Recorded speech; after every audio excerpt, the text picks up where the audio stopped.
Block 1. The summer solstice celebration always filled me with dread, while others in our pack saw it as the pinnacle of joy. For me, it was the night I had to be most careful, most vigilant in my deception. Tonight would mark 8 years since I began limping. 8 years of safety bought with a simple falsehood. The scent of pine smoke and roasting meat drifted through my open window, carried on the warm evening breeze that rustled the cream-colored curtains. Outside, laughter and music had already begun, the sounds of celebration rising from the clearing where our pack gathered. My fingers trembled slightly as I braided my pale blonde hair, twisting it into a simple crown that would keep it from my face. Simple, unassuming. That was how I needed to appear. "Eleanor," my mother's voice called from downstairs. "They're waiting. You know what happens if you're late." I did know. The Alpha's council didn't tolerate tardiness at mandatory gatherings, especially not the solstice, when unmated females were expected to dance for potential mates. My stomach nodded at the thought. On my dresser sat my grandmother's silver pendant, a crescent moon cradling a small amber stone. She had pressed it into my palm the day before she died, her fingers cold, but her eyes fierce with purpose.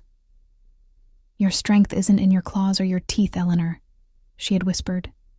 "It's in here." She had tapped my temple, and here. Her weathered finger had rested over my heart. "Remember that when the time comes." I clutched the pendant now, drawing strength from it as I had countless times before. Then I carefully tucked it beneath my dress, a simple blue garment that hung loosely on my frame, deliberately chosen to hide any curves that might attract attention.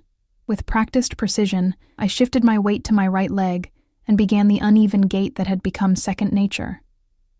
Left foot down normally, right foot dragging slightly, a barely perceptible wince crossing my features with each step. The lie lived in my muscles now, so deeply ingrained I sometimes caught myself limping even when alone.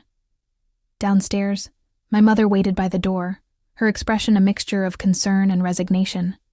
At 38, she still possessed the beauty that had once made her the pack's most sought-after female. Now, widowed for 10 years, she carried herself with a quiet dignity that I admired more than she knew. "You can't hide forever," she said softly, adjusting my dress collar. "Sooner or later, someone will see through it." I swallowed hard. "I just need more time." Her eyes, the same pale blue as mine, searched my face. "Time for what, Eleanor? To watch everyone else build their lives while yours stand still?" I had no answer for her. How could I explain that the thought of being claimed, of belonging to someone simply because biology dictated it, filled me with a terror so profound it stole my breath? How the rumors of the Alpha King's cruelty toward his mate had only strengthened my resolve never to risk such a fate. Outside, the drums began, their rhythmic pounding matching my quickening heartbeat. Mother sighed and opened the door. Together, we stepped into the gathering twilight, the first stars appearing in the deepening blue above. The clearing was transformed, lanterns hung from tree branches, casting golden light over wooden tables laden with food. Pack members moved about, greeting one another, the hierarchy evident in every interaction. Young, unmated males stood in clusters, eyes darting toward the females who would soon dance.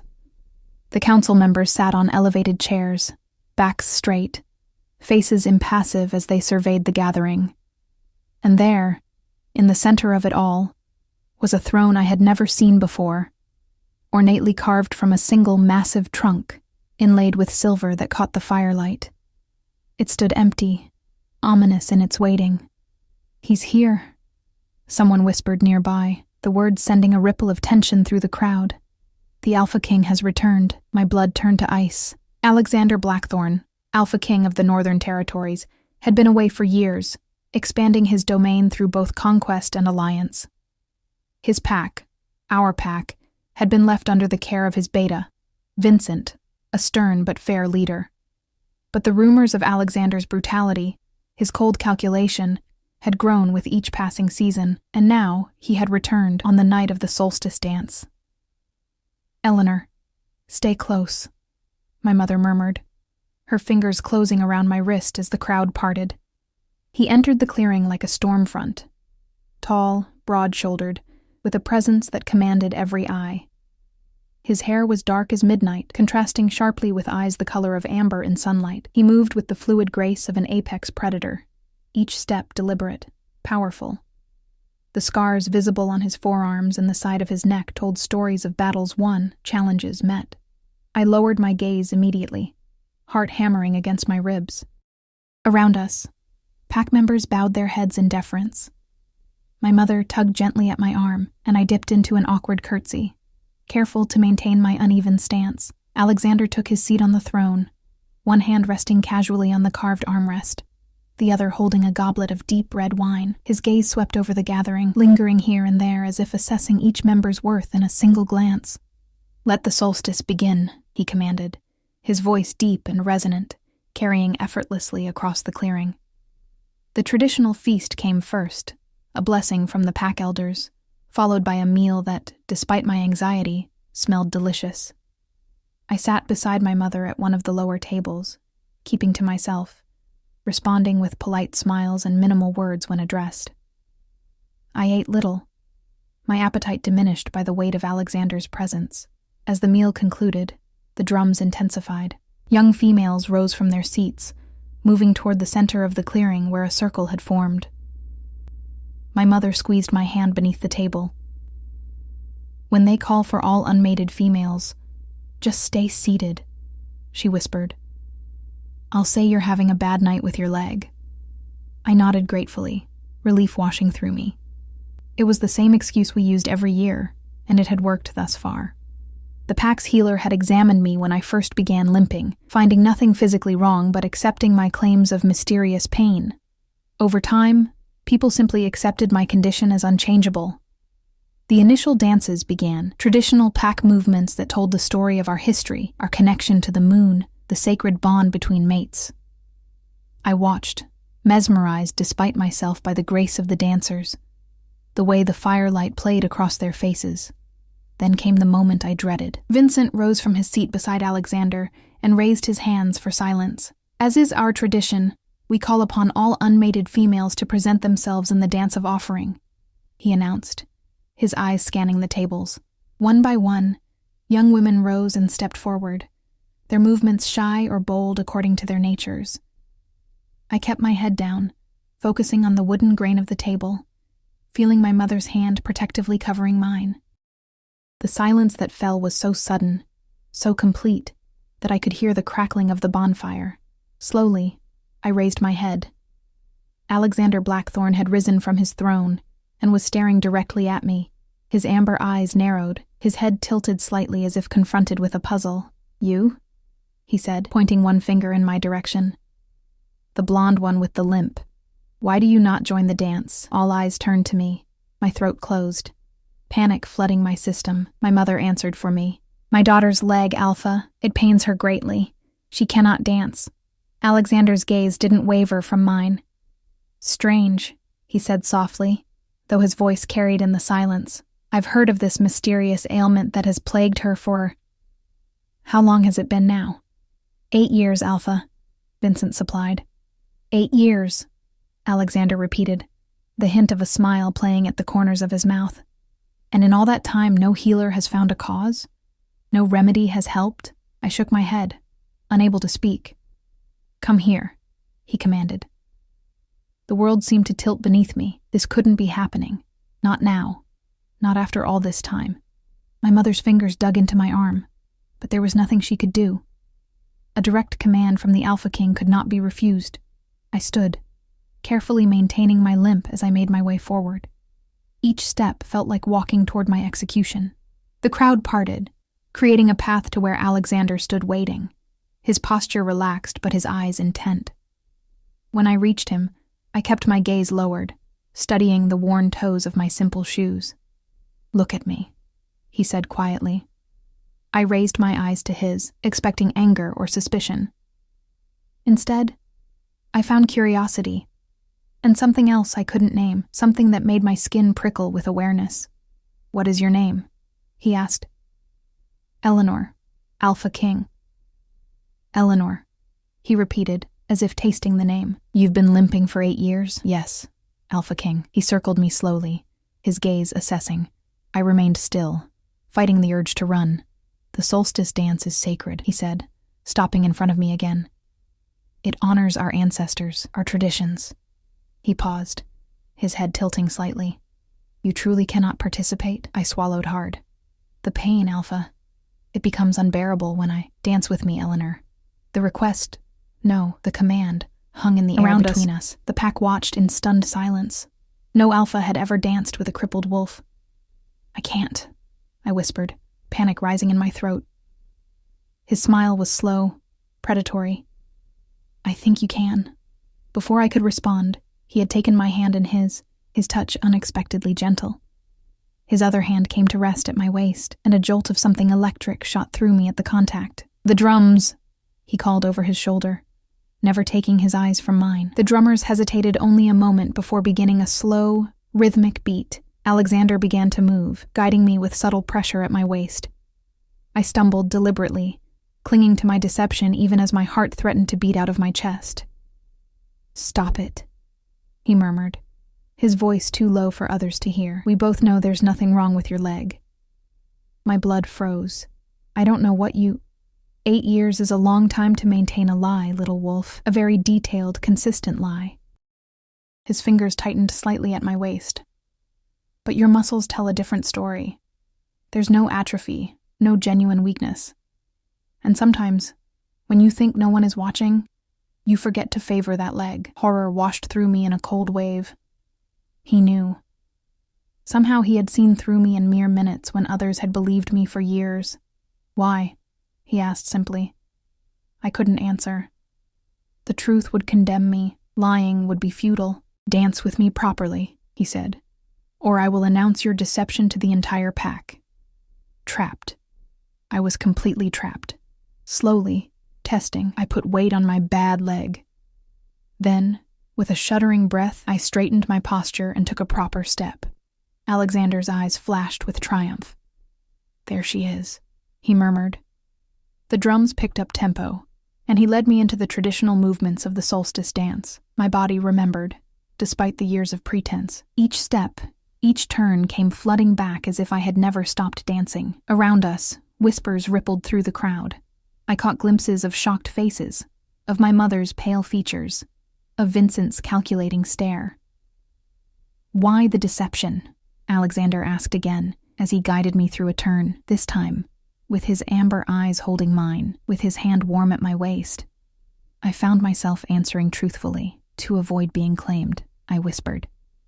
To choose my own fate. Something shifted in his expression. Surprise, followed by what might have been respect. Brave, he said softly. Foolish, but brave. The dance ended, and he released me with unexpected reluctance. I stood before him, my deception exposed, waiting for judgment. The pack watched in stunned silence. Alexander's gaze traveled over my face, studying me with an intensity that made it difficult to breathe. Then he turned to address the gathering. The solstice celebrates transformation, he announced, his voice carrying across the clearing. The longest day, the shortest night, a turning point. He glanced back at me. It seems we have witnessed a miracle of transformation tonight. Murmurs of agreement, of wonder, rose from the crowd. Return to your seat, Eleanor, he said quietly. We'll speak more of this later. As I made my way back to my mother on steady legs for the first time in 8 years, I felt the weight of Alexander's gaze following me, and knew with bone-deep certainty that my life had irrevocably changed. My mother's face was ashen when I reached her, her fingers trembling as they closed around mine. What have you done? She whispered, her voice barely audible over the renewed sounds of celebration. The drums had started again, other dancers taking the floor, but I could feel the sideways glances, hear the whispers behind hands. I had no choice, I murmured, unable to meet her eyes. The weight of my exposed lie pressed against my chest, making it difficult to breathe. He knew, Mother. Somehow, he knew. The celebrations continued around us, but I was numb to them, my mind racing through possible consequences. Would I be punished? Banished? Our pack had strict rules about deception, particularly deception that mocked sacred traditions like the solstice dance. My grandmother's pendant felt suddenly heavy against my skin, as if reminding me of her words. Your strength isn't in your claws or your teeth.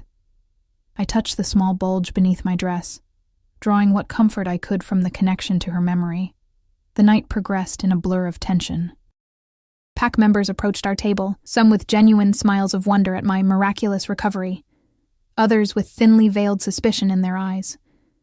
I answered their questions vaguely, claiming the Alpha King's presence had somehow healed me, letting them draw their own conclusions. It was easier than explaining a deception I barely understood myself. As the moon reached its zenith, casting silver light over the clearing, I felt rather than saw Alexander rise from his throne. The crowd parted for him as he moved with purposeful strides directly toward our table. My heart leapt into my throat. "Eleanor," he said, my name a command on his lips. "Walk with me." It wasn't a request. My mother's fingers tightened around mine for a brief moment before reluctantly releasing me. I stood, keenly aware of how strange it felt to rise without pretending, to stand evenly on both feet before the gathered pack. Alexander offered his arm, a courtesy I hadn't expected. I hesitated before placing my hand lightly upon it, feeling the solid muscle beneath his sleeve. He led me away from the clearing, into the edge of the forest, where the sounds of celebration dimmed and the silver moonlight filtered through the canopy of leaves above. We walked in silence for several minutes, following a narrow path that wound between ancient trees. The night air was cooler here, carrying the scent of wild roses and damp earth. Finally, he stopped in a small clearing, turning to face me with unreadable eyes. 8 years, he said simply. "Explain." I took a deep breath, squaring my shoulders. If this was to be my judgment, I would face it with dignity. "When I turned 18, I watched what happened to my friend Sophia," I began, the memories flooding back with painful clarity. She was claimed by Gregory within hours of her birthday celebration. She had no choice, no say. He was cruel to her.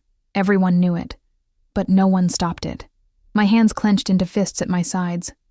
3 months later, she disappeared. They say she ran away, but I know. I stopped, suddenly aware I was criticizing pack justice to the Alpha King himself. "Continue," he said, his voice surprisingly gentle. "I decided I wouldn't let that happen to me," I whispered. "I couldn't fight the laws of our kind, couldn't challenge traditions that have existed for centuries. But I could make myself undesirable, damaged goods." The words tasted bitter on my tongue. No wolf wants a mate who can't run alongside them, who can't dance at gatherings, who might bear cubs with the same affliction. Alexander was silent for a long moment, his amber eyes reflecting the moonlight as they studied my face. "And it worked," he finally said, something like reluctant admiration in his tone. "Until tonight," I added softly. He moved closer, close enough that I could feel the heat radiating from his body. "Do you know what I see when I look at you, Eleanor?" I shook my head, unable to speak with him so near. "I see intelligence, determination, survival instinct." His voice dropped lower. "Do you know how rare those qualities are? How valuable?" Confusion replaced my fear. This wasn't the anger I had expected, the punishment I had braced for. "You lied to your pack for 8 years, he continued, circling me slowly. "You maintained a physical deception that required constant vigilance, constant control. You outsmarted healers, council members, everyone." He stopped in front of me again. "Everyone except me." A shiver ran through me that had nothing to do with the cool night air. "Are you going to punish me?" His laugh was unexpected, a deep, rich sound that seemed to echo among the trees. "Punish you? For what? For having the courage to forge your own path? For refusing to be a victim?" He shook his head.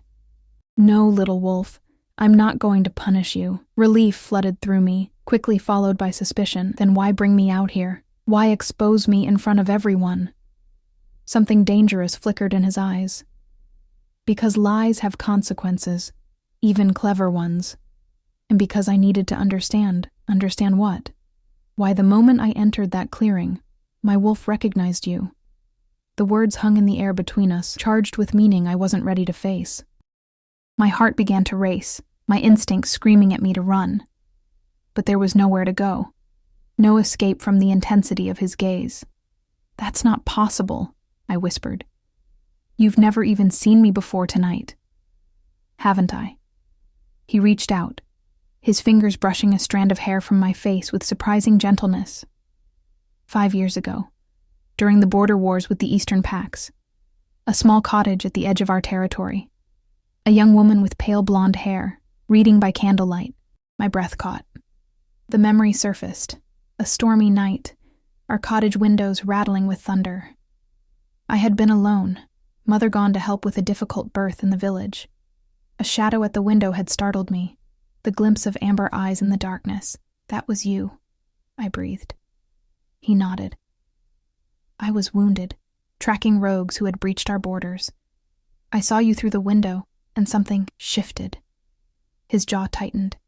But when I returned the next day, I was told about the crippled daughter of Sarah Miller, the girl who couldn't dance, couldn't run, who kept to herself and rarely left her home. So you left, I said, understanding dawning. You continued your campaigns, your conquests. I left, he agreed, but I never forgot. And when I returned and saw you tonight, limping across that clearing, his eyes darkened. My wolf knew instantly what my human mind took longer to piece together. The scent was right, but the movement was wrong. I swallowed hard, my throat suddenly dry. What happens now? Instead of answering, he asked, why did you never leave? You could have gone to another territory, started fresh where no one knew of your supposed disability. The question caught me off guard. My mother, I said simply. After my father died, she had no one else, and she's given up so much for me already. Something softened in his expression. Loyalty. Another rare quality. He stepped closer, and I forced myself not to retreat. He was close enough now that I could see the flecks of gold in his amber eyes, could smell the scent of him, pine and smoke and something wild. Dance with me, he said suddenly. Here, where there are no eyes watching, no judgments. Dance with me as you were meant to. Before I could respond, he had taken my hand in his other hand settling at my waist. There was no music save for the night sounds of the forest, the rustling leaves, the distant hooting of an owl, the soft whisper of our breathing. I should have pulled away, should have maintained whatever distance I could. Instead, I found myself moving with him, our steps falling into natural rhythm. He led with confidence but without dominance, his touch firm, but never controlling. Why did you really maintain the deception for so long? He asked as we turned beneath the dappled moonlight. The truth, Eleanor. Perhaps it was the intimacy of the moment, or the strange sense that I stood at a crossroads, but I found myself answering honestly. Freedom, I whispered. I watched the claimed females in our pack, how they became extensions of their mates, how their dreams and desires became secondary. Even the happy ones surrendered something of themselves. His hand tightened slightly at my waist. Is that what you believe mating to be? Surrender? Isn't it? The female follows the male, bears his children, supports his ambitions. In weak pairings, perhaps, he conceded. In pairings formed for convenience or status or simple biology. The moonlight caught in his dark hair as he leaned closer. But a true mating, a recognition between equals, that's different. We had stopped dancing, I realized. We stood in the center of the small clearing, his hand still at my waist, mine resting on his shoulder, too close, far too close. You don't believe me, he said, reading my expression. I've never seen it, I admitted. Not in our pack. A shadow crossed his features. No, you wouldn't have. Not under Vincent's leadership while I was away. His hand released my waist, moving to gently clasp my chin, tilting my face up to his. My pulse fluttered wildly at the contact. Eleanor Miller, do you know what I've been doing these past 5 years? I shook my head slightly, constrained by his gentle grip. Building alliances, strengthening our borders, creating a future where our pack thrives, not just survives. His thumb traced the line of my jaw, sending shivers down my spine. And finding a way to change traditions that no longer serve us. What traditions? I managed to ask, my voice barely audible. Forced mating, females claimed against their will. The strong preying on the weak. His eyes held mine, fierce with conviction. That ends with my return. That's why I came back. Hope, dangerous, fragile hope, flickered to life within me. You can change centuries of pack law. I already have. In the Northern Territories I control, females have the right of refusal, the right to choose. His lips curved into a smile. Did you truly think you were the only one rebelling against the old ways? The implications staggered me. All these years hiding, deceiving, living half a life, when the very change I longed for was already in motion. Why didn't we hear of this? I asked. Why didn't Vincent belongs to the old guard, Alexander interrupted, his expression hardening. He and his supporters have resisted the changes, kept news of them from spreading here. That's why I returned personally, rather than sending an envoy. He released my chin, taking a step back, and I felt suddenly cold without his nearness. There will be resistance, he continued. Change never comes easily, especially to those who benefit from the current order. Understanding dawned. That's why you exposed me tonight. To make a statement. He inclined his head slightly. A woman who defied tradition for 8 years, rather than surrender her freedom. You became my living example without intending to. I should have been angry at being used as a pawn in his political maneuvering. Instead, I felt a strange sense of purpose unfurling within me. What happens now? I asked again. Now, he said, you have a choice. You can continue living as you have been. Though without the limp, I would hope. His lips quirked in a half-smile. Or you can stand with me publicly, help me show our pack what strength truly looks like. Stand with you as what? I asked, caution tempering the hope in my chest. His gaze intensified, holding mine with an emotion I couldn't name. As whatever you choose to be, Eleanor. That's the point. A twig snapped in the forest behind us, and Alexander turned sharply, positioning himself between me and the potential threat. A moment later, Vincent stepped into the clearing, his face tight with barely controlled anger. Alpha, he said, offering a bow that held the minimum required respect. The pack is waiting for your return to conclude the solstice ceremony. Alexander's posture remained relaxed, but I sensed the tension coiling within him. We'll return shortly. Vincent's gaze shifted to me, cold assessment in his eyes. The council has questions about tonight's revelation. The council answers to me, Alexander reminded him quietly, not the other way around. A muscle twitched in Vincent's jaw. Of course, Alpha. But there are protocols, traditions. Traditions change. Alexander cut him off. As you're well aware. The two men stared at each other, a silent battle of wills that made the air between them seem to crackle with tension. Finally, Vincent inclined his head in a gesture that conceded the moment, but not the war. We await your return, he said, then turned and disappeared back into the darkness of the forest. Alexander remained still until the sounds of Vincent's departure had faded entirely. Then he turned back to me, his expression grave. You see the challenge ahead, he said. It wasn't a question. I nodded. He won't be the only one resistant to change. No, Alexander agreed. He won't. He held out his hand to me, palm up. An invitation, not a command. Are you ready to return? I looked at his outstretched hand, understanding all it represented. For 8 years I had hidden in the shadows, protected by my deception. Stepping into the light beside Alexander meant facing the judgment of the pack, the anger of those like Vincent, the uncertainty of a future in flux. But it also meant freedom, not just for me, but potentially for every female in our pack. I placed my hand in his, my grandmother's words echoing in my mind. Your strength isn't in your claws or your teeth, Eleanor. It's in here and here. I'm ready, I said, and was surprised to find it was true. As we walked back toward the celebration, Alexander's hand warm around mine, I felt the weight of my pendant against my skin. No longer a burden, but a reminder of who I was and what I could become. The path ahead would not be easy, but for the first time in 8 years, I was walking it without pretense. We returned to a clearing, humming with tension. Conversations halted as Alexander and I emerged from the forest path, his hand still holding mine. The silence spread like ripples in a pond, faces turning toward us with expressions ranging from curiosity to open hostility. The council members had gathered near the throne, Vincent at their center, their postures rigid with disapproval. My mother stood apart from them, her face pale but her chin lifted in defiance. The sight of her standing alone against their unified front made my chest ache.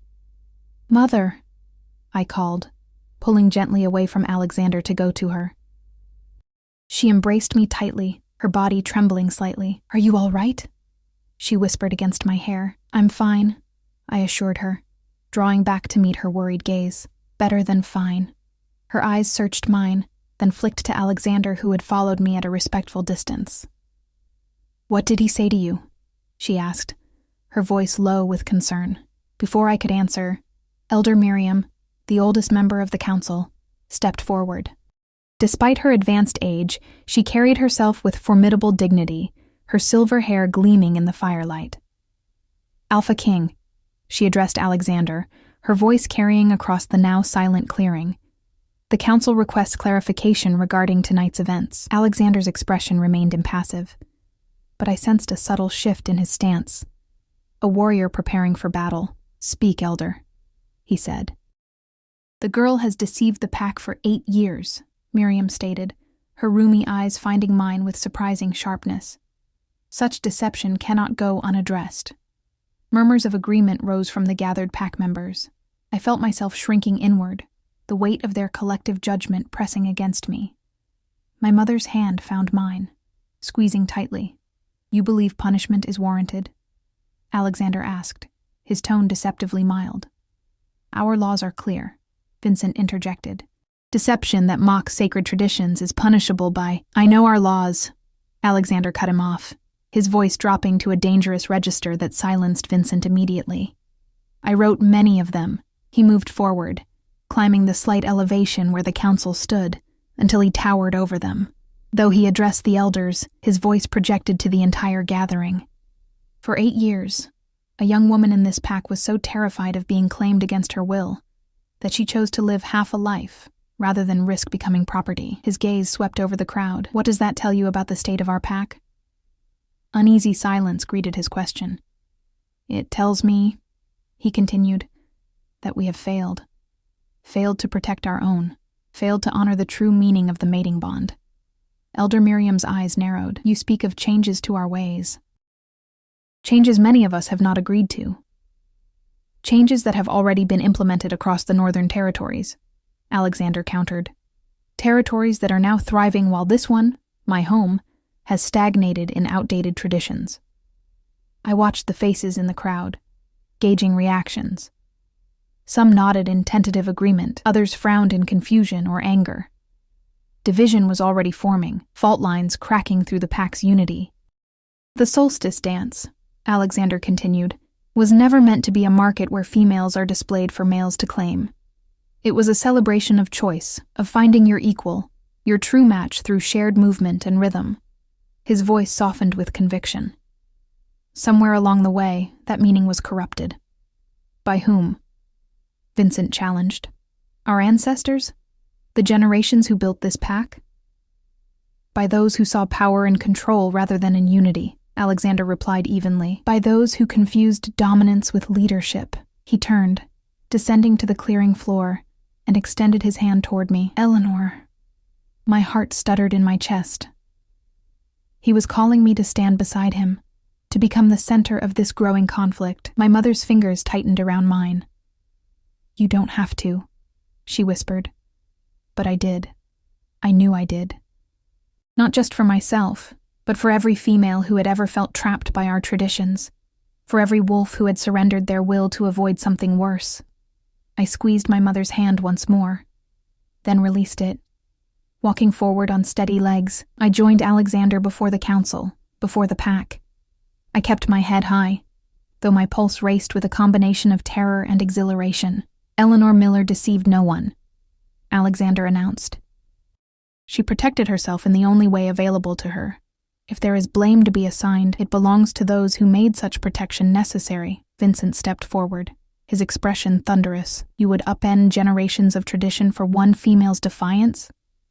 "I would upend traditions that harm rather than help," Alexander corrected. "And I would do it not for one female, but for all of our pack." A young woman, Sophia's younger sister, I realized with a jolt, pushed through the crowd. "What about those already claimed?" she asked, her voice trembling with emotion. "What about my sister?" A heavy silence fell. Everyone knew Sophia's story, though few spoke of it openly. Alexander's expression softened as he addressed her. Justice comes in many forms, Rebecca. Some swift, some slow. His gaze shifted momentarily to Vincent, something dangerous flashing in his eyes. But it comes. The implication hung in the air, electric with promise. I stared at Vincent, at the sudden tension in his shoulders, the flicker of something like fear in his eyes.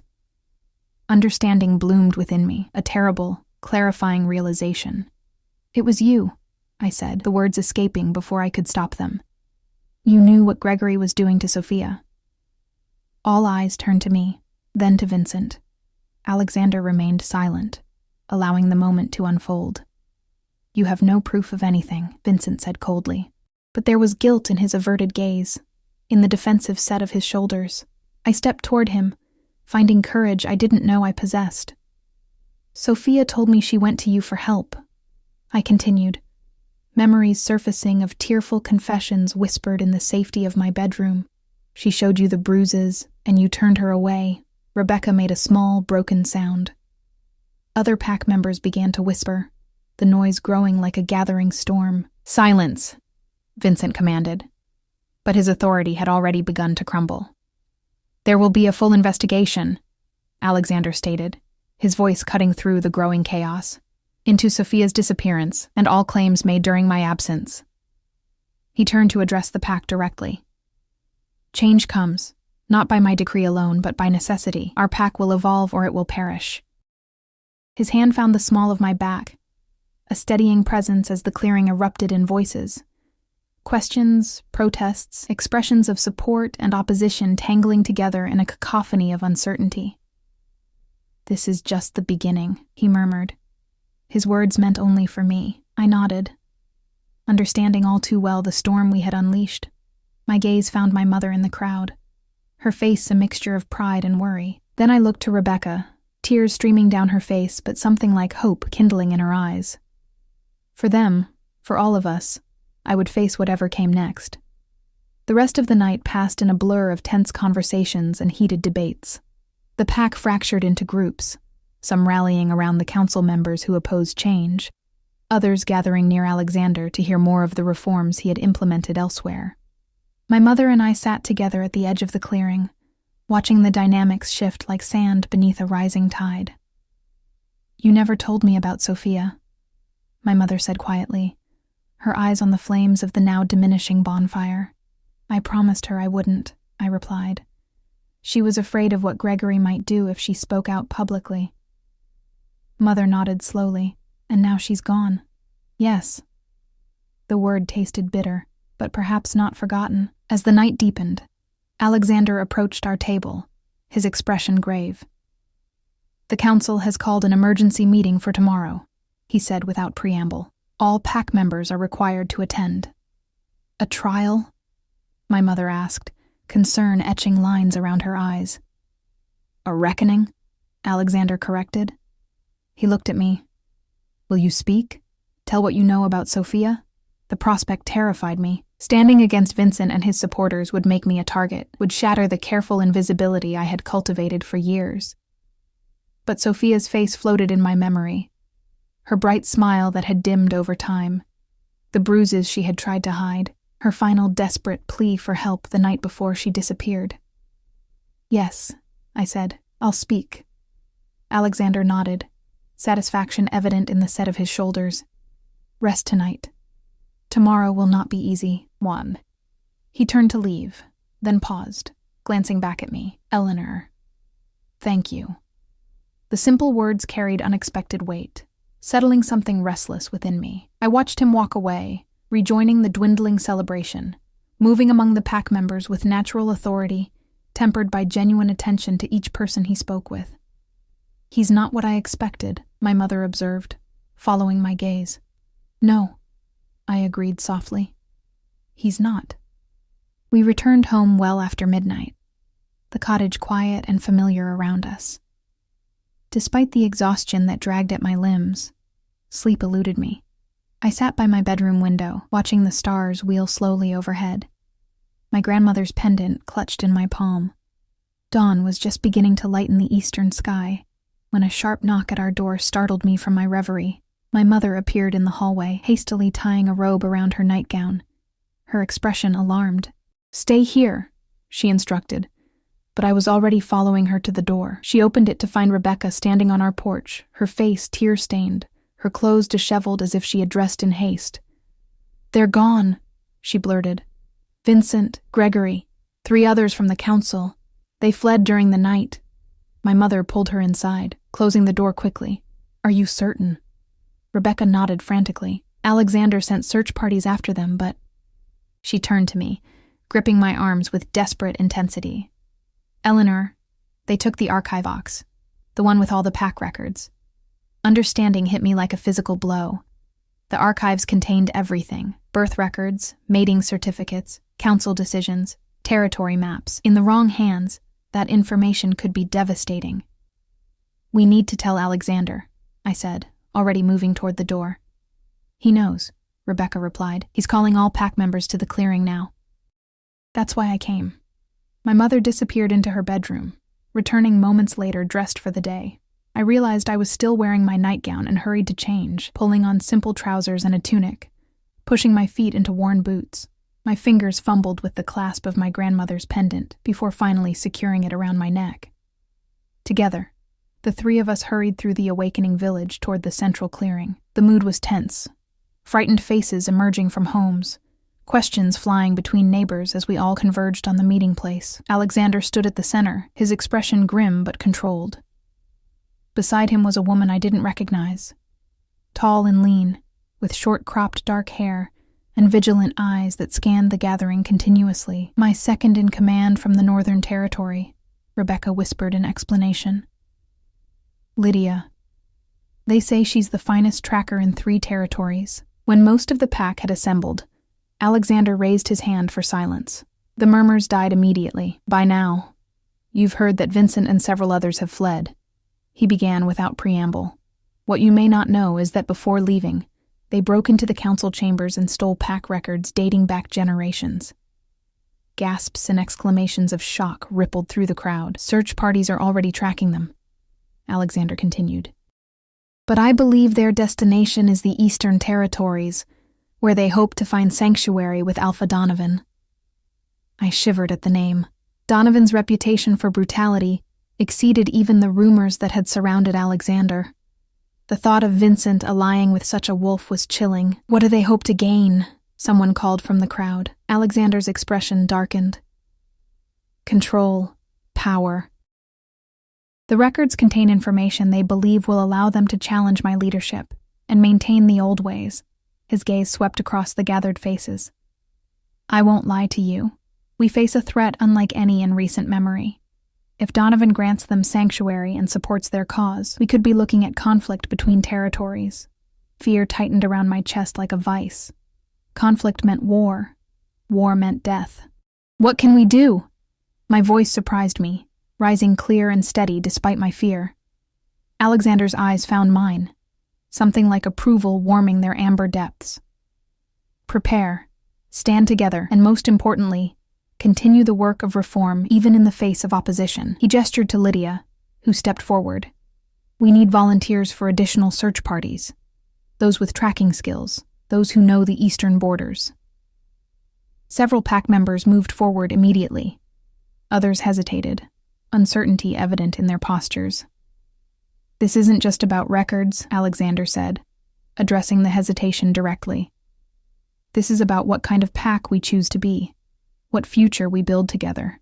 His words struck something deep within me. Without fully intending to, I found myself stepping forward. "I'll help." My mother made a small sound of distress behind me, but didn't try to stop me. Alexander's gaze met mine, questioning. "You're not a tracker, Eleanor." "No," I agreed, "but I know these woods better than most. I spent 8 years exploring them while everyone thought I was resting my leg at home." A ripple of surprised laughter moved through the crowd, breaking some of the tension. "And," I added more quietly, "I owe it to Sophia." Alexander studied me for a long moment, then nodded. "Report to Lydia for assignment." As the meeting dispersed into purposeful activity, volunteers forming search groups, others organizing supplies, still others reinforcing the perimeter guards. I made my way to where Lydia stood consulting a rough map spread across a wooden table. "Eleanor, right?" she asked without looking up. "The one who faked a limp for 8 years?" "Yes," I answered, heat rising to my cheeks. Now she did look up, a glint of respect in her dark eyes. "Clever. Commitment to the long game." She tapped a section of the map. "You said you know these woods. How well?" "Every stream, every cave, every hidden path," I replied with quiet confidence. It wasn't an exaggeration. While others ran in their wolf forms, I had walked these forests in human form, memorizing details that runners might miss. "Good. You'll work with me." She rolled up the map with efficient movements. "We leave in an hour. Pack light, dress warm." As she strode away, barking orders to others in her group, I felt a presence at my back. Turning, I found Alexander standing close, his expression unreadable. "You don't have to do this," he said quietly. "No one would think less of you for staying." I met his gaze steadily. "I would think less of me." His lips curved in a small smile. "I thought you might say that." He reached out, his fingers barely brushing my arm, a touch so light it might have been imagined. "Be careful, Eleanor. Vincent is dangerous when cornered." The concern in his voice sent a flutter through my chest. "I will." He nodded once, then moved away to consult with another group. I watched him go, struck by the easy authority he carried, how different it was from Vincent's brittle command. My mother appeared at my side, pressing a small pack into my hands. "Food, water, an extra sweater," she explained, her eyes bright with unshed tears. "Eleanor, are you sure about this?" I covered her hands with mine. "I've been hiding for 8 years, Mother. It's time I stood up." "I know," she whispered. "I'm proud of you. She broke off, swallowing hard. "Come back to me." "I will," I promised, embracing her tightly. "We're going to make things better, for all of us." As I prepared to leave with Lydia's tracking group, I felt a strange sense of rightness settling over me. For years, I had used deception to avoid a fate I feared. Now I was choosing a path forward, one that might lead to danger, but also to something I had never truly allowed myself to hope for. Freedom not just for myself, but for everyone. The weight of my grandmother's pendant rested against my skin, no longer a burden, but a reminder. Your strength isn't in your claws or your teeth, Eleanor. It's in here, and here. Head high, I joined the trackers at the edge of the clearing, ready to face whatever lay ahead. The forest embraced us in its green shadows as we set out, a group of 6 with Lydia at the lead. The morning air was crisp, carrying the scent of pine and recent rain. We moved quietly, following a trail visible only to those trained to see the subtle signs of passage. A broken twig here, a disturbed patch of moss there. I stayed close to Lydia, pointing out landmarks and hidden paths as we traveled east. The others in our group, 2 males and 3 females, all experienced trackers, watched me with curious eyes. I could read the questions in their glances. How had I maintained my deception for so long? What else was I hiding? But they kept their thoughts to themselves, focused on the task at hand. "Vincent knows these woods nearly as well as you claim to," Lydia remarked as we paused beside a small stream to refill our water containers. "What makes you think we can overtake him?" "He knows the main paths," I corrected, kneeling to splash cool water on my face. "The hunting routes, the ceremonial ways. But the secret places," I smiled faintly, "those belong to the invisible ones." "The invisible ones?" "Those the pack overlooks, the elderly who can no longer run with the hunters, the children too young to join the hunts." I met her gaze.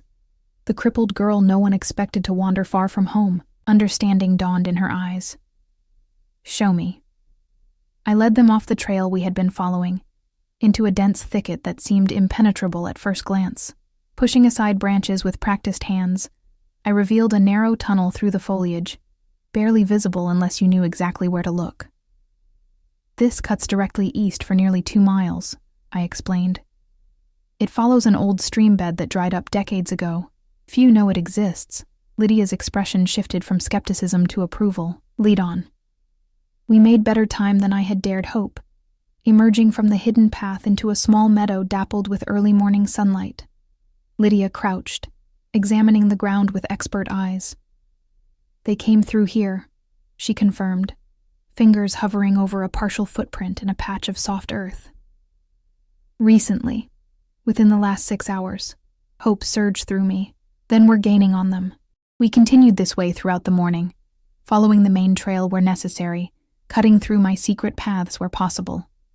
By midday, even the most skeptical members of our group had begun to look at me with new respect. We stopped briefly to eat, sheltered beneath the spreading branches of an ancient oak. The forest was quieter here, the birdsong more subdued, as if the trees themselves held their breath in anticipation. We're nearing the eastern border, Lydia observed, studying her map.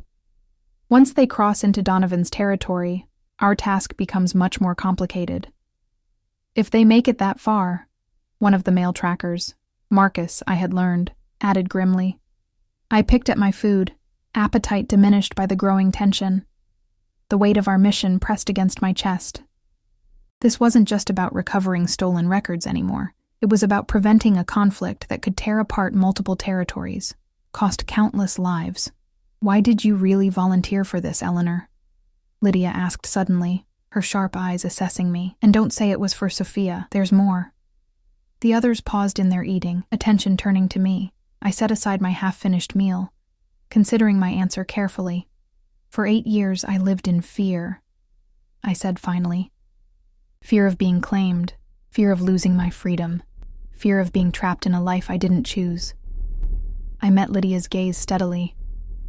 I'm tired of fear dictating my choices.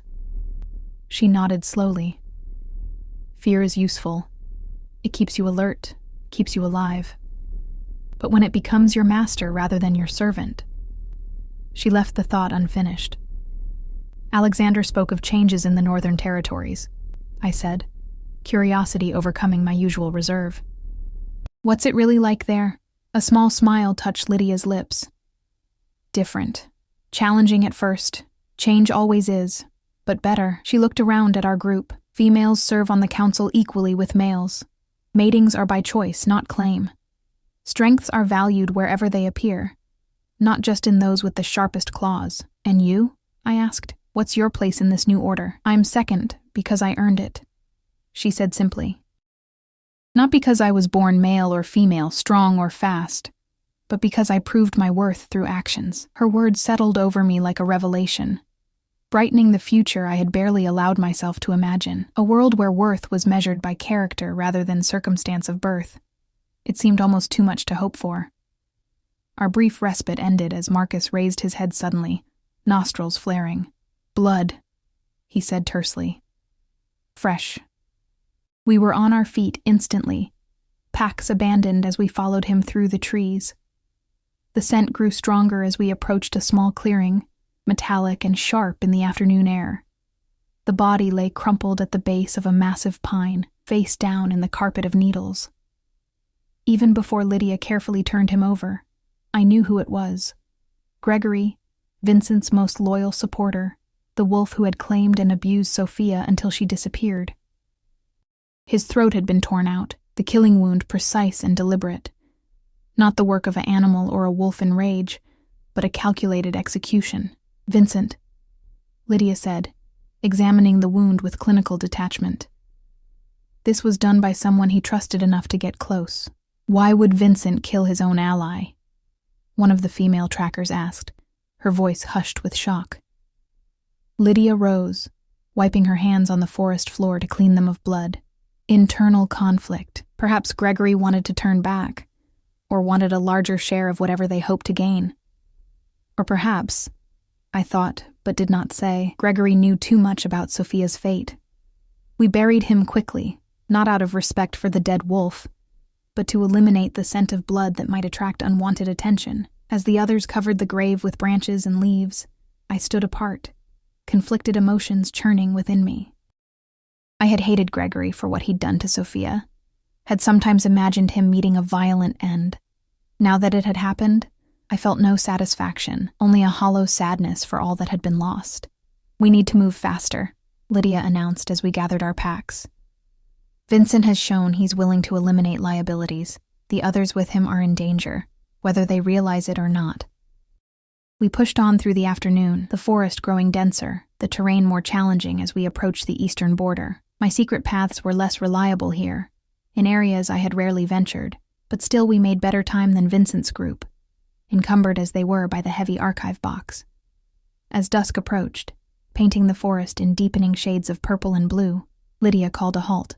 "We're close," she said, voice barely above a whisper. "Very close. I can sense them."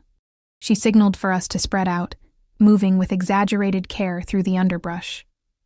I followed her lead, placing each foot deliberately to avoid the telltale crack of a twig or rustle of leaves. Then I heard it. Voices carried on the evening breeze, tense with argument. We crept forward until we could make out a small camp nestled in a protected hollow. 3 figures moved around a small, smokeless fire: Vincent, Elder Miriam, and Council Member Thomas. The archive box sat beside Vincent, its ornate surface reflecting the firelight. "Can't be trusted," Elder Miriam was saying, her aged voice quavering with emotion. "Gregory's death proves it. This has gone too far, Vincent." "Too far?" Vincent hissed. "We've barely begun. Donovan will welcome us with open arms when he sees what we bring him." "And what exactly do we bring him?" Thomas demanded. "Ancient records? Mating certificates? Birth registries? What value do these truly hold?" Vincent's laugh was cold, sending a shiver down my spine. "Not the records themselves, you fool. The information within them. The bloodlines, the hidden connections. The proof that Alexander's claim to the throne is weaker than he knows." I exchanged a startled glance with Lydia. This was about more than opposing reform. Vincent was challenging Alexander's very right to rule. "Even if that were true," Miriam said, "war between territories will cost countless lives. Is your ambition worth such a price?" Vincent moved with frightening speed, seizing the elder by her throat. "My ambition, as you call it, is to preserve our way of life, to maintain the natural order that has kept our kind strong for generations." Lydia signaled to the others, a series of quick hand gestures that indicated we should surround the camp. As they slipped away into the gathering darkness, she leaned close to me. "Stay hidden," she whispered. "If things go wrong, run back to the pack. Tell Alexander what we've learned." Before I could protest, she was gone, melting into the shadows with practiced ease. I remained crouched behind a thick bush, heart pounding so loudly I feared Vincent would hear it. Minutes stretched like hours as I waited, straining to hear the conversation in the camp. Vincent had released Miriam, who sat rubbing her throat, eyes downcast.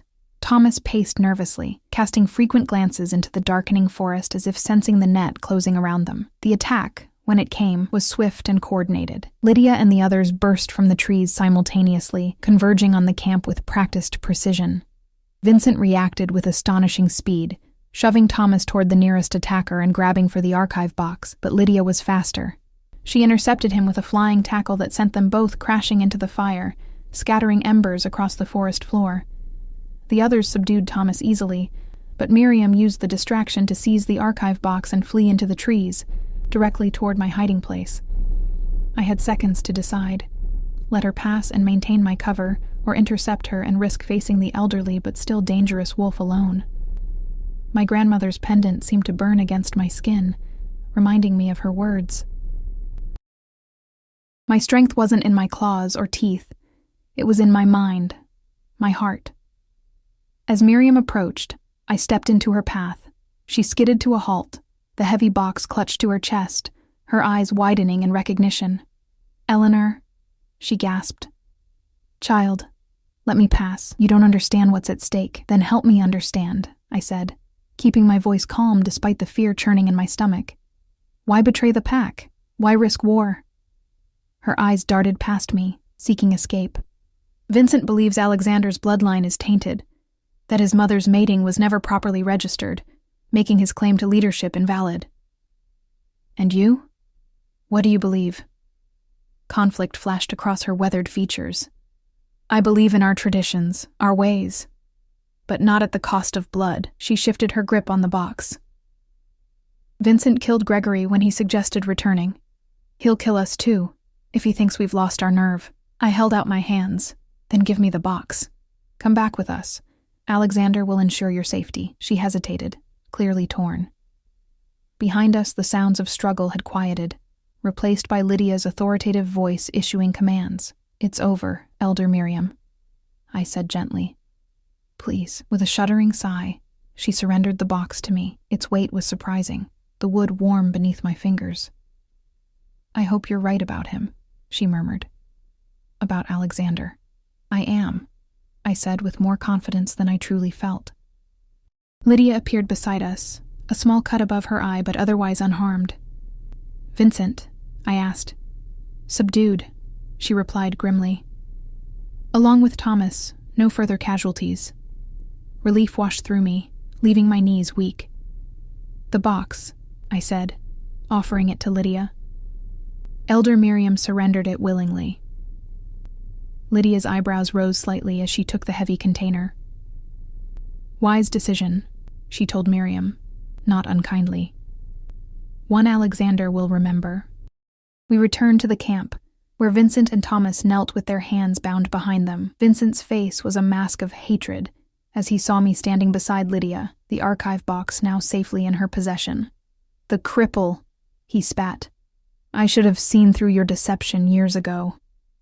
I met his gaze without flinching. Perhaps you were too busy maintaining your own. His eyes narrowed. You know nothing, girl. I know about Sophia, I said quietly. And I suspect Alexander will uncover the full truth once we return. Something like fear flickered across Vincent's features before he masked it with contempt.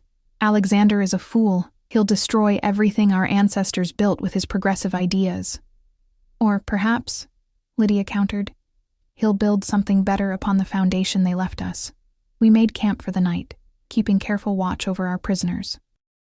I volunteered for the first shift, sitting beside the small fire we had rekindled, the archive box at my feet. The others settled into restless sleep, exhausted by the day's events, but still alert to potential danger. As the moon rose above the trees, silvering the forest in ghostly light, I allowed myself to truly contemplate what would come next. The box would be returned. Vincent and his conspirators would face pack justice, but the deeper conflict, the struggle between tradition and change, would continue. And what of my place in this new world? For 8 years, I had defined myself by what I was avoiding, by the future I feared. Now that future had been derailed, replaced by possibilities I had never dared imagine. Movement at the edge of camp caught my attention. Lydia approached silently, settling beside me with her back against a tree trunk. You should be resting, I said. So should you. She studied me with those penetrating eyes. You did well today. The simple praise warmed me more than I had expected. I just did what needed to be done. Her gaze shifted to the moonlit forest. That's how it starts, you know. Leadership. Doing what needs to be done, even when it terrifies you. I glanced at her, startled by the implication. I'm not a leader. Aren't you? You led us through hidden paths today. You convinced an elder to surrender without bloodshed. She smiled faintly. And you stood before the entire pack last night, alongside Alexander, challenging centuries of tradition. That was different.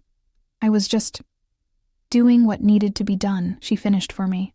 We sat in comfortable silence for a time, the night sounds of the forest wrapping around us. Finally, I voiced the question that had been lingering in my mind since morning. What happens when we return, to Vincent and the others? Lydia's expression sobered. Justice. For their betrayal, for Gregory's death. She paused. For Sophia. If Vincent was involved in her disappearance, as you suspect. And to me? The question slipped out before I could stop it. She looked at me curiously. What do you think should happen to you? I considered this, fingers absently tracing the outline of my pendant beneath my tunic. For years, I've been focused on avoiding a future I feared. I never really thought about what future I wanted instead. And now? Now. I searched for words to describe the fragile hope taking root within me. Now, I want to be part of building something better, something that gives everyone the freedom to choose their own path. Lydia nodded approvingly. Alexander will need allies in this fight. Strong ones. The implication hung between us, unspoken but clear. I could continue standing in the shadows, or I could step fully into the light, with all the risks and responsibilities that entailed. "Get some rest," Lydia said, rising smoothly to her feet. "I'll take over the watch." I lay down on my makeshift bed of pine boughs, but sleep eluded me. My mind raced with possibilities, with hopes and fears equally balanced. Above me, the stars wheeled slowly across the night sky, constant yet ever-changing, like the pack itself. We returned to the packlands the following day, our captives walking sullenly before us, the archive box safely tucked in Marcus's pack. Word of our approach spread quickly, and by the time we reached the central clearing, most of the pack had gathered to witness our return. Alexander stood waiting, his face impassive, but his eyes finding mine immediately. Beside him stood my mother, her relief visible in the slump of her shoulders as she saw me safe. And there, partially hidden behind my mother, was a figure I had never expected to see again. Thin, pale, but unmistakably alive. "Sophia," I whispered, stumbling to a halt. She stepped forward, a wan smile touching her lips. "Hello, Eleanor." The clearing erupted in shocked whispers. Vincent's face drained of color as he stared at the girl everyone had believed dead or gone. Alexander raised his hand, and silence fell immediately. "As you can see," he said, his voice carrying across the gathering, "we've had developments in your absence." Lydia stepped forward, formally presenting the archive box and the captives to Alexander. He accepted the box with a nod of thanks, then turned his attention to Vincent. "You stand accused of theft, conspiracy against your alpha, and the murder of Gregory," Alexander stated. "What say you in your defense?" Vincent lifted his chin defiantly. "I acted to preserve our way of life, to protect our pack from misguided reform, by allying with Donovan, by risking war between territories." "By any means necessary," Vincent replied coldly. Alexander's expression hardened. "And what of Sophia? What role did you play in her disappearance?" Vincent's gaze flickered to the girl standing beside my mother. "I had nothing to do with that. She ran away, as everyone believed." "Liar," Sophia said, her voice stronger than her fragile appearance suggested. "You helped Gregory hide what he'd done to me. You told him to." Her voice broke. "To get rid of me when I threatened to expose you both to the pack." Vincent's face contorted with rage. "You have no proof." "We have her testimony," Alexander countered. "And we have this." He held up a folded paper, a letter, found in Gregory's cabin after a thorough search. "Detailed instructions, in your handwriting, on how to dispose of a problem." The color drained from Vincent's face. "Fortunately for Sophia," Alexander continued, "Gregory couldn't bring himself to kill her. He abandoned her in the eastern forest instead, assuming exposure would finish what he could not." "How did she survive?" someone called from the crowd. Sophia's gaze found mine. I remembered what Eleanor once told me about a cabin, deep in the woods. A place her grandmother had shown her. "I managed to find it, to shelter there until I could recover enough to travel further." I stared at her in wonder. The cabin had been my secret refuge, a place I had mentioned to her only once, years ago, that she had remembered, had found it, when at her weakest. "She returned to us 3 days ago," Alexander explained, drawn by rumors of changes in leadership, of reforms being implemented. His gaze swept over the gathered pack. "Of a future where no female would suffer as she had." Vincent and his remaining conspirator were led away to be held until formal justice could be administered. Elder Miriam, in recognition of her cooperation and surrender, was placed under house arrest rather than confined with the others. As the pack dispersed, buzzing with the day's revelations, I made my way to Sophia. She embraced me fiercely, her frame thin but her grip surprisingly strong. "I knew you'd find a way," she whispered, "to change things, to make it better." I shook my head, tears threatening. "I just hid. For 8 years I just hid while you survived," she interrupted firmly, "as did I. And now we can do more than survive." My mother joined us, wrapping us both in her arms as if we were children again. Over her shoulder I saw Alexander watching us, something soft in his amber eyes. When our gazes met, he inclined his head slightly, acknowledgement, respect, perhaps something more. In the days that followed, the pack began the difficult work of transformation. The archives were restored to their proper place, though Alexander ordered them open to any who wished to examine them, transparency where once there had been secrecy. A new council was formed, balanced equally between males and females, with my mother among those selected to serve. Sophia grew stronger each day, her quiet courage inspiring others who had suffered in silence to come forward with their stories. The old traditions were examined one by one, some preserved, others modified or discarded according to the will of the pack as a whole, rather than a select few. And I found myself increasingly at Alexander's side, first as a voice for change, then as a trusted advisor, and finally as something neither of us had anticipated when he called me to dance on that fateful night. It happened on the autumn equinox, when the pack gathered once more to celebrate the changing of seasons. The clearing was decorated with golden leaves and late-blooming flowers, lanterns hanging from branches just as they had 3 months earlier. But this time, when the music began, I didn't hide. I stepped forward willingly, dancing with a freedom I had denied myself for 8 years. And when Alexander joined me, his hand finding mine with that same gentle touch I remembered, I didn't pull away. "You never asked," he said as we moved together beneath the harvest moon. "About the records Vincent stole. About my supposedly tainted bloodline." "It doesn't matter," I replied honestly. "Your worth isn't in your bloodline. It's in what you've built, what you continue to build." His smile was warm, reaching his amber eyes. "My thoughts, exactly." His hand tightened slightly around mine. "Eleanor, these past months, working together, I've come to—" "I know," I interrupted softly. "I feel it too." We had circled each other cautiously these months, both of us wounded in different ways by the past, both wary of surrendering control. But as we danced beneath the stars, something shifted between us, a recognition that control and surrender weren't the only options. That partnership, true partnership, was possible. "I won't claim you," he said, his voice low and fervent. "Not now, not ever. Whatever grows between us must be chosen, freely given on both sides."